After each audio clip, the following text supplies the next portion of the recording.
দেশে আনতে না পারলে ভারতে গ্রেফতার হইয়া কোনো লাভ নাই। ফয়সাল করিম মাসুদ সহ এই খুনের পিছনে যারা রয়েছে ওদের 14 গোষ্ঠীর বিচারের মুখোমুখি করতে হবে। 3 বেলা ভাত যে আনতে পারে না সেই শ্রমিকের জন্য শহীদ ওসমান হাদি কথা বলতো। তিনি বাংলাদেশের স্বাধীনতা সার্বভৌমত্বের জন্য কথা বলতো। তিনি ইনসাফের লড়াইয়ের জন্য কথা বলতো। এই কথাগুলো কি শুধুমাত্র শহীদ ওসমান হাদির একার না? এই কথাগুলো তো সকল কথা আমাদের কথা। তাহলে শহীদ ওসমান হাদিকে কেন গণহত্যা করা হইল?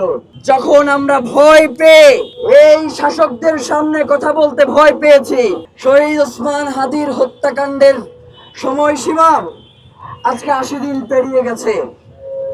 নতুন সরকার আসবে বলে বলে, নির্বাচন বলে বলে আমাদের আন্দোলনকে থামিয়ে দেওয়া হয়েছে না? নির্বাচন হয়েছে না? সরকার গঠন হয়েছে না? তাহলে এখন পর্যন্ত সরকারের পক্ষ থেকে শহীদ ওসমান হাদির হত্যার ব্যাপারে কোনো কথা নাই কেন? তারা কেন এখনো বলছে না যে শহীদ ওসমান হাদির হত্যার ব্যাপারে আমরা নিশ্চিত করব? যিনি শহীদ ওসমান হাদিকে গুলি করেছে আমরা জানতে পেরেছি তিনি নাকি ভারতে গ্রেফতার হয়েছেন। ভারতে তো হাসিনাও আছে। দেশে আনতে না পারলে ভারতে গ্রেফতার হইয়া কোনো লাভ নাই। ফয়সাল করিম মাসুদ সহ এই খুনের পিছনে যারা রয়েছে ওদের 14 গোষ্ঠীর বিচারের মুখোমুখি করতে হবে। এই রমজানে ইফতারের পরে আমরা এখানে এসে দাঁড়াইছি। এইটা বর্তমানে যারা ক্ষমতায় আছেন আপনাদের জন্য একটা ট্রায়াল দিয়ে গেলাম যে শহীদ ওসমান হাদির হত্যার বিচারটা নিশ্চিত করেন। শুনছি 11 তারিখ নাকি সিআইডির মাধ্যমে আদালতে চার্জশিট দাখিল করবার কথা রয়েছে। গতবারের মতো যদি এইবারেও আদালতের যে নথি সাবমিট হবে চার্জশিট, সেইখানে যদি হত্যাকাণ্ডের পিছনে যারা রয়েছে তাদেরকে ধামা চাপা দেওয়ার চেষ্টা করা হয়, আমরা আদালতের সামনেই বসে যাব। তখন যদি কেউ আদালত অবমাননা করবার প্রসঙ্গ নিয়ে আমাদের সামনে আসেন, আমাদের ভাই বোনেরা যদি বলে প্রতিহত করবার চেষ্টা করে, তখন যদি মব বলবার চেষ্টা করেন, মব কারে বলে সেইটা দেখায় দিব। প্রিয় ভাইয়েরা, শহীদ ওসমান হাদি তার জীবদ্দশায় 150-র অধিক প্রোগ্রাম করেছে। জীবনে সাংবাদিক ভাই যারা রয়েছে কেউ বলতে পারবে না যে আমাদের একটা মিছিল ডান থেকে কোনোদিন বাম দিকে গেছে। আর অথচ ইদানিং সংবাদপত্রে দেখি কোনো জায়গায় ঝামেলা হইনি ওইটার সাথে তাদের ইনকিলাব মঞ্চের নামটা যুক্ত করে দিতে মন চায়। ইনকিলাব মঞ্চ গতকালকে এইখান থেকে একটা মিছিল নিয়ে এরপর জাদুঘরের সামনে গিয়ে মিছিল শেষ করে বাসায় চলে গেছে। রাতে গিয়ে দেখি আমরা নাকি কারোর উপর হামলা করছি। মানে এই ভাইজলামিগুলো তাই মিডিয়ার মাধ্যমে করা হয়। সবার কথা বলতেছি না, যাদের কথা বলতেছি আপনারা সতর্ক হয়ে যান। এরপরে আবার একটা প্রকাশ করেন যে মিডিয়াকে প্রকাশ্যে হুমকি দিলেন ইনকিলাব মঞ্চের আব্দুল্লাহ যাবেন, এটা লিখে দিলেন। মানে আপনার বিরুদ্ধে তো মামলা করা উচিত, মামলা যে করিনি এইটা তো আপনার ভাগ্য ভালো।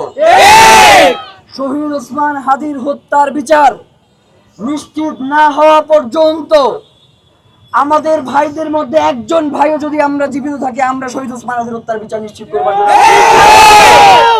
শহীদ ওসমান হাদি বাংলাদেশের মানুষকে আজাদি চিনাইছে। শহীদ ওসমান হাদি বাংলাদেশের মানুষকে চিনাইছে কোনটা দাসত্ব আর কোনটা আজাদি। বাংলাদেশের মানুষ এখন আজাদি এবং দাসত্বের মধ্যে পার্থক্য করতে জানে। ক্ষমতার পেছনে কোনটারে চাটা বলে আর ক্ষমতারে লাথি মারা কোনটাকে বলে শহীদ ওসমান হাদি আমাদেরকে শিখাইছে। শেখ হাসিনা তো 153টা আসনে আনকনটেস্টেড নির্বাচিত হয়েছিলেন না? টিকতে পারছে? দিল্লিতে পালাইতে হয়েছে না?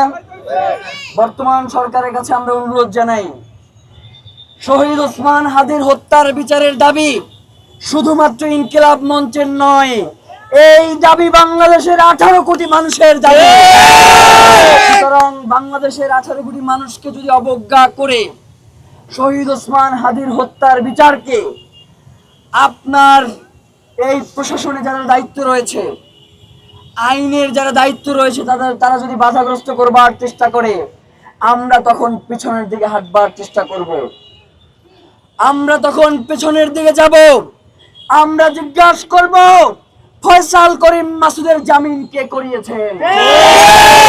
আমরা জিজ্ঞেস করব সে কোন দলের সাথে সম্পৃক্ত রয়েছে। আমরা সেই সাথে এও জিজ্ঞাসা করব যে শহীদ ওসমান হাদি ঢাকা ৮ আসনে দাঁড়ানোর কারণে কার কার ক্ষতির কারণ হয়ে দাঁড়াইছে। সুতরাং শহীদ ওসমান হাদির হত্যার পিছনে কারা রয়েছে তাদেরকে অতি দ্রুত বিচারের মুখোমুখি করেন। তারা যদি ভারতে পালিয়ে যেয়ে থাকে তাদেরকে বাংলাদেশে এনে বিচারের মুখোমুখি করেন। শহীদ ওসমান হাদির হত্যার বিচার ব্যতীত বাংলাদেশে কোনো ইনসাফের রাষ্ট্র কায়েম হতে পারে না। বিচার বিচার বিচার চাই, বিচার চাই। আমরা সবাই আজকে মূলত অনুরোধ জানাইতে আসছি।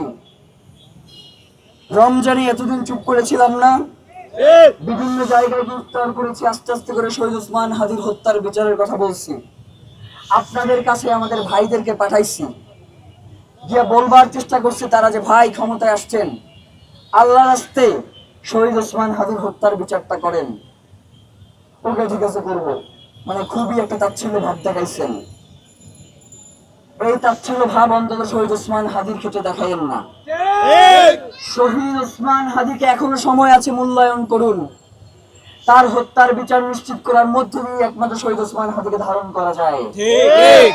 ইদানিং আমরা বাংলাদেশের একটি রাজনৈতিক দলের কিছু ছাত্রী অ্যাক্টিভিস্টদেরকে দেখতে পাই, তারা শহীদ ওসমান হাদিকে নিয়ে বিভিন্ন ধরনের কটূক্তি করবার চেষ্টা করে।